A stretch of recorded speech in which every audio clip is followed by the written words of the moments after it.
Okay, my name is Susan Nkata, and I'm the director of Bloom, and I've had the pleasure of working with these four lovely ladies. I studied 4 years at the University of Pretoria. I got my bachelor's, and then I went on to do my honors in drama and film studies. And in my honors, I did directing, movement slash physical theater, and what was the third? Research. Oh, research. How we love you. But yes, I am the one who created, Bloom, created it, directed it, and all of the beautiful stuff that led to this momentous occasion. Hi, I'm Bernally Janse van Rensburg. I'm a performer. I'm currently studying drama in my 3rd year at the University of Pretoria, specializing in a lot of things. Camera acting, presenting, directing, radio presenting, stage acting, body voice. Yeah. And tonight's performance was fun. It was really fun, but I'm very red now. So that's fun. We'll tell them why you're red later. Okay, we'll tell them why. Okay. Hi, I am Zinhle Bobby. I went to DUT, Durban University of Technology, and then I did my BTech in Tshwane University of Technology. I majored in scriptwriting and physical theater and theater dance. Right now I'm a freelancing actress, performer, and all the other things in between. Tonight's show was therapeutic. Hi, so my name is Madzanga Sikita, and I am currently in my 2nd year at the University of Pretoria. I haven't yet chosen my major, but I basically do everything and anything, just, my interests are more especially in playwriting and I want to say directing, but we'll see. And tonight's performance, I don't know, I'm going to say something that no one else really knows here, but before we started, I was really quite sad because the one person I wanted to come and see me was my mom, and she's just not able to. And but by the time we got to the end of the performance, it felt very comforting to know that I was in a space where I am genuinely loved. So it was, a great consolation, great comfort. Yeah. And okay, gonna give this back to you now. My name is Palesa Pearl Olifant. I am a performing artist and aspiring choreographer and businesswoman, yes. I also did my honors at the University of Pretoria, also specialized, we did it together, we specialized in choreography and directing. Bloom is so much fun, it's wonderful. I loved today's performance. It was so exciting to, touch yourself in front of people you don't know. Yeah, Pretty much. basically, yes. So today, before we started the show, I was just asking myself so that I could personalize it and if I really believed the show. So I always go into that space. In a nutshell, the piece is about gender equality. That is, it covers everything. I think for me, it's about socialization. It's about how, boys are taught that it's okay to explore their bodies, to, have fun, to play with themselves.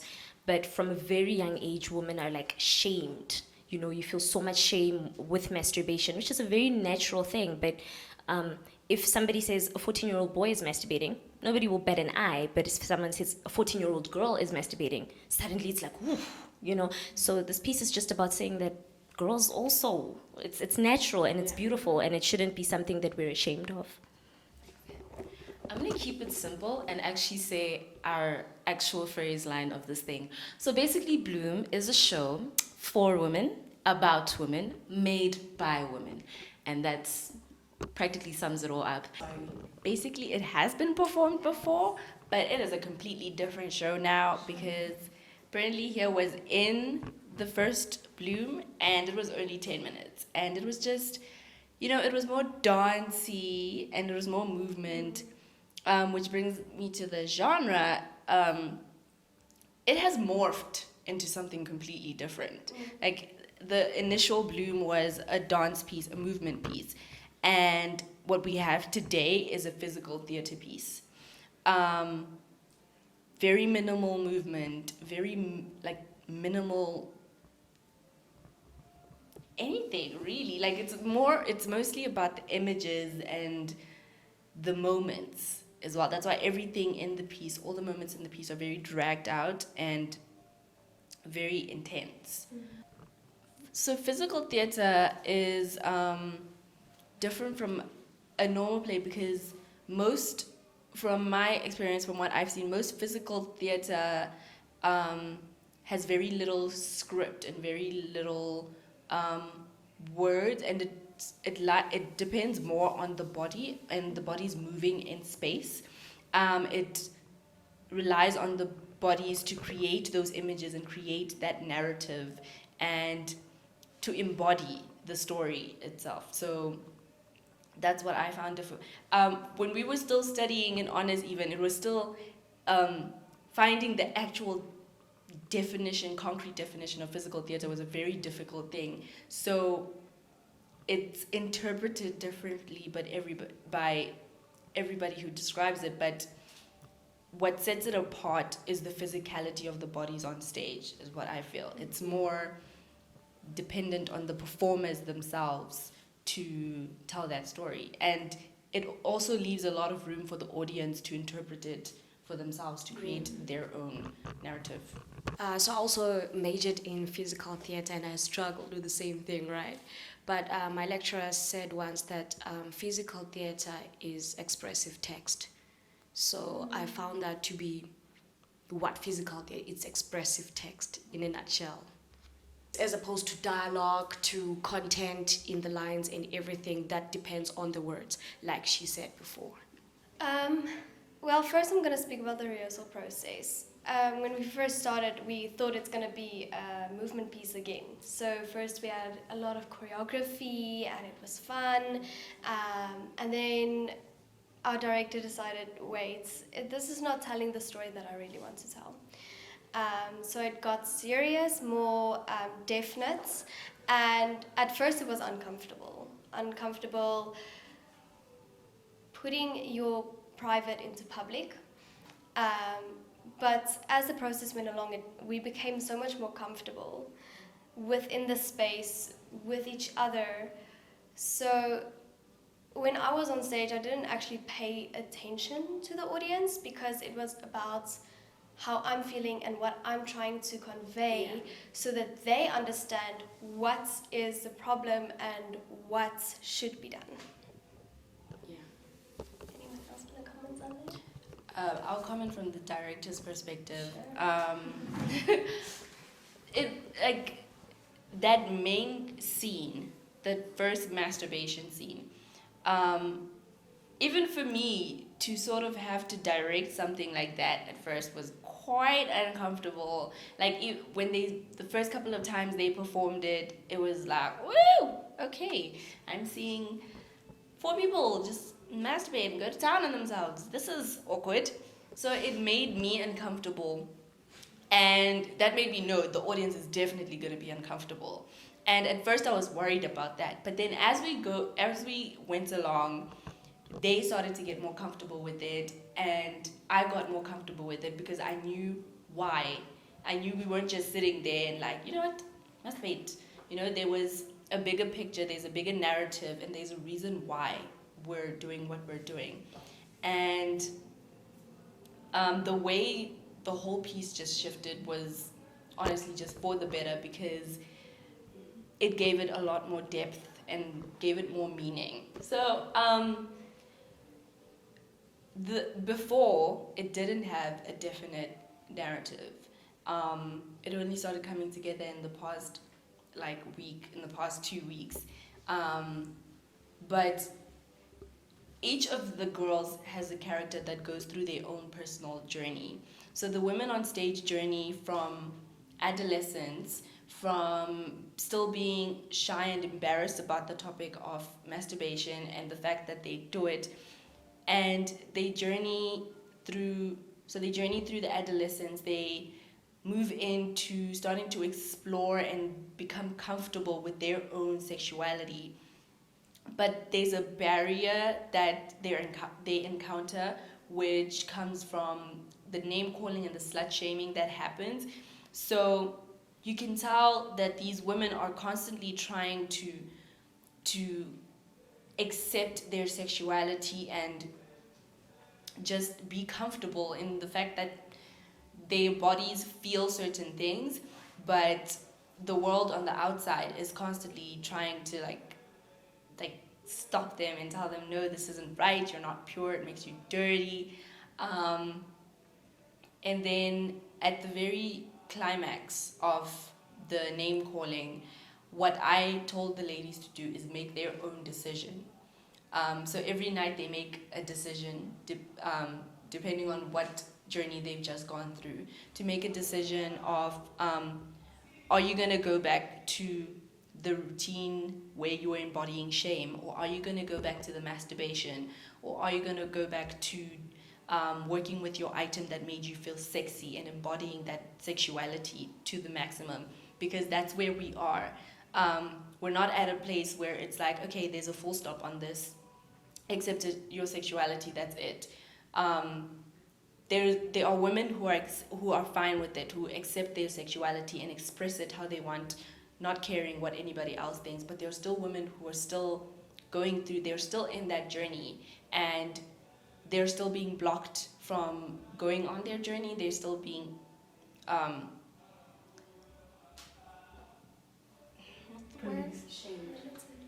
shamed, milited, limited. I don't know what milited is. So for me personally, I think what everyone can attest to is that Bloom was a very personal experience, because unlike with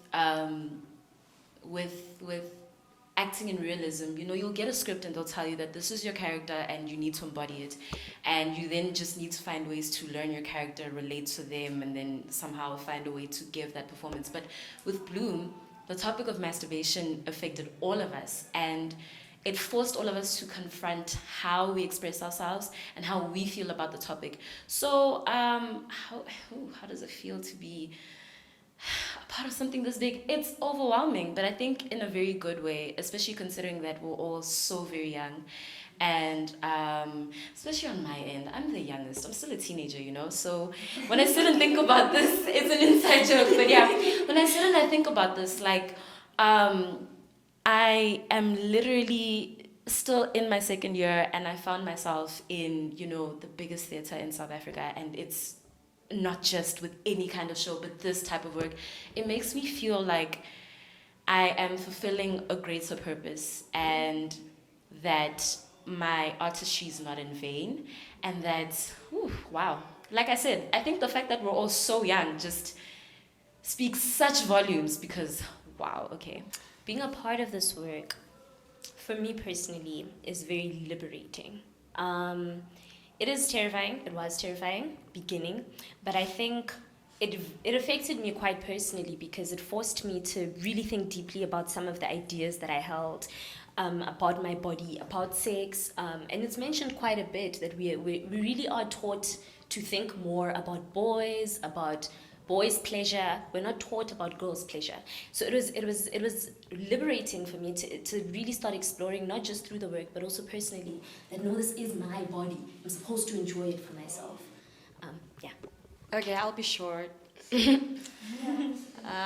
So I just realized that I shared this before with the girls, that we are just still those little girls. That this show made me realize that none of us actually grew up. We're still those little girls, because in as much as we walk around being woke or being liberated. When we are being name called or we feel like we're exposed, we feel somehow, because it's ingrained in our conscious minds, in unconscious minds, that we should think like that. So I don't think we were trying to do anything except to protest and to start a conversation. So because I was part of something that can at least start a conversation, I feel honored. My journey with this was more of what my body represented for other women who feel this way, especially I was taught from very, very young, like if I even go there, it's no. I was brought up very conservative, and so for me, it's not what my body is to me, but what my body represents to everyone else. Being in my most vulnerable states with words such as slut, bitch, whore written on my body means so much more than just me standing in my most vulnerable on stage. Yo, that word was very, very difficult to say. So I think that it is very important that it is specifically the State Theatre that is hosting this festival during Women's Month, because it starts it's the State Theatre is what is it? It's connected to the